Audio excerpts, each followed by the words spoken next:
Hey guys, स्वागत है एक न्यू वीडियो में। मैं बताने वाला हूँ तुम कैसे अपने गूगल डायलर में जो कि न्यू अपडेट हुई है, अब यहाँ पर तुम्हें नंबर सेपरेटली नज़र नहीं आते। कॉन्टैक्ट्स कैसे देखोगे, तफसील से बताता हूँ। वीडियो को लाइक कर दो, चैनल को सब्सक्राइब कर लेना। अपने पास जो गूगल डायलर है इसको ओपन करो, सबसे ऊपर आ जाओ।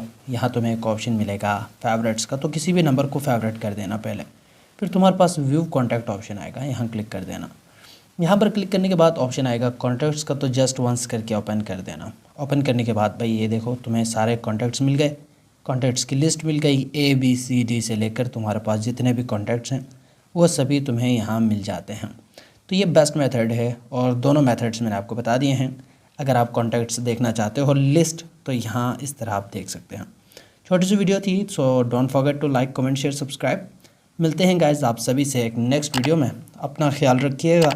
Good bye, best of luck. कुछ समझ नहीं आता तो आप कमेंट कर सकते हैं। ठीक है, मिलते हैं एक नेक्स्ट वीडियो में।